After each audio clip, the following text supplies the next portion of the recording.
Chris में प्यारे भाई और बहनों, आज के मनन चिंतन के लिए हम लेंगे संत यूहन्ना का सुसमाचार अध्याय 4 पद संख्या 46 से 53 तक। आइए हम वचन पढ़े। वे फिर गलीलिया के काना नगर आए, जहां उन्होंने पानी को अंगूरी बना दिया था। कफरनहूम के राज्य के किसी पद अधिकारी का पुत्र बीमार था। जब वह पद अधिकारी ने सुना कि ईसा यहूदिया से गलीलिया आ गए हैं, तो वह उनके पास आया।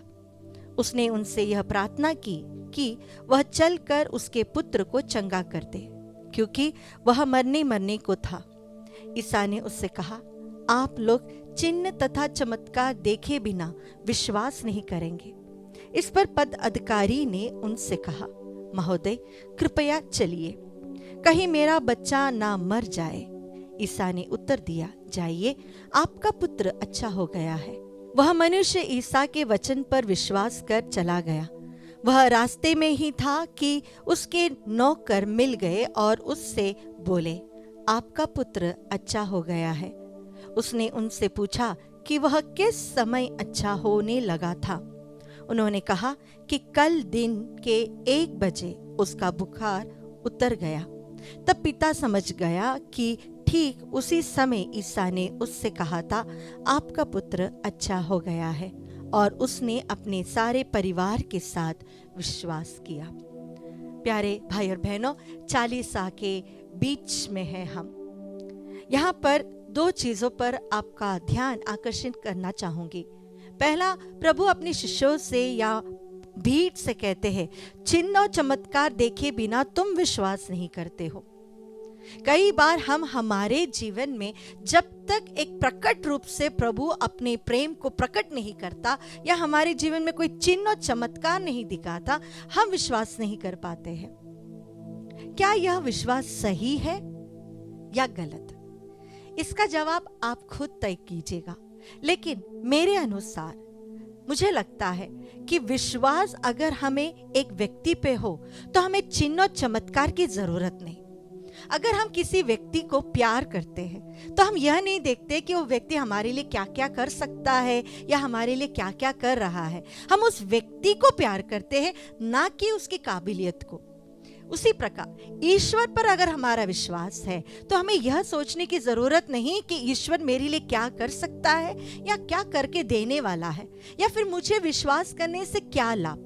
अगर हम किसी से प्यार करते हैं और अगर हम हमारे रिश्तों में एक करार रखते हैं, एक एग्रीमेंट रखते हैं कि मेरी तरफ से इतना प्यार, आपकी तरफ से इतना प्यार, तो वो प्यार नहीं है। जब ईश्वर हम पर आंख बंद कर कर विश्वास करते हैं तो हमें भी वही करना है। हमें चिन्ह और चमत्कार नहीं देखना, हमें ईश्वर को प्रेम करना है। दूसरी बात, यहाँ पर पद अधिकारी का विश्वास। वह जब प्रभु यीशु के इस डायलॉग को सुनता है, वो अपना निवेदन पुनः उनके सामने रखता है, आप चलिए, नहीं तो मेरा बेटा मर जाएगा। प्रभु यीशु वहां पर कोई चमत्कार नहीं करते, ना ही उनके घर चले जाते हैं। बस उनसे कहते हैं, घर जाओ, तुम्हारा बेटा ठीक है।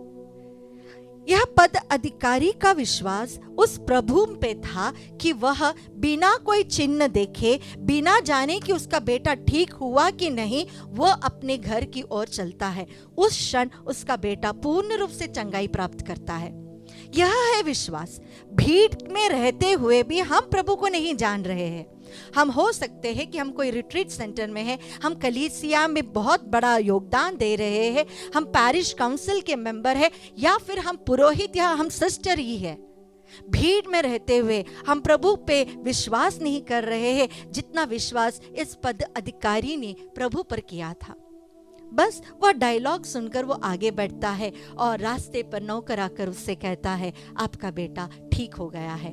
पद अधिकारी थोड़ा सा विवेक इस्तेमाल करते हुए, ह्यूमन लॉजिक इस्तेमाल करते हुए पूछता है, कौन से समय पर था, कब मेरा बेटा ठीक हुआ, कब उसका बुखार उतरने लगा। जब उसे समझ में आया कि जिस क्षण प्रभु ने कहा था, चले जाओ, तुम्हारा बेटा ठीक हो गया है, वह और उसका पूरा परिवार विश्वास में आ जाता है। कई बार प्रार्थना के अंदर रहते हुए भी, विश्वास के अंदर रहते हुए भी, बचपन से विश्वास प्राप्त करने के बाद भी, कलीसिया के सारे संस्कार नियमित रूप से स्वीकार करने के बाद भी हम प्रभु से प्रश्न करते हैं, चिन्ह चमत्कार दिखाइए, अपने प्रेम को प्रकट करके दीजिए, मेरे इस प्रार्थना का उत्तर मुझे दीजिए, मुझे नहीं उत्तर मिल रहा है इसलिए मैं प्रार्थना नहीं करूंगा। लेकिन यह पद अधिकारी, एक साधारण सा इंसान आंख बंद कर कर प्रभु पर विश्वास करता है। आइए इस चालीसा काल में अपने जीवन को प्रभु को समर्पित करते हुए प्रभु से 2 चीजों के लिए प्रार्थना करें। एक, प्रभु मेरे मन में आपके प्रति प्रेम और अधिक से अधिक बढ़ता जाए। अगर हम प्रभु से प्रेम करते हैं तो वहां पर विश्वास अपने आप बढ़ने लगता है, वहां पर विश्वास अपने आप बढ़ने लगता है, क्योंकि जब हम किसी को प्रेम करते हैं आंख बंद कर कर हम उस व्यक्ति पर विश्वास करते हैं। और दूसरी बात, हम प्रभु से रोज प्रार्थना करें, प्रभु जीवन की पवित्रता मुझे दीजिए, मेरे सोच की, मेरे कार्यों की, मेरे शब्दों की, मेरे शरीर की, मेरे पास रहने वाले हर एक चीज की। हम बहुत सारे अभिषेक के लिए प्रार्थना करते हैं, हम बहुत पवित्र आत्मा से प्रार्थना करते हैं कि मुझे ये अभिषेक चाहिए, मुझे वो अभिषेक चाहिए। लेकिन 2 अभिषेक रोज प्रार्थना करना, एक ईश्वर को पूरे हृदय के साथ प्रेम करने का अभिषेक और दूसरा अपने जीवन को पवित्र रखने का अभिषेक।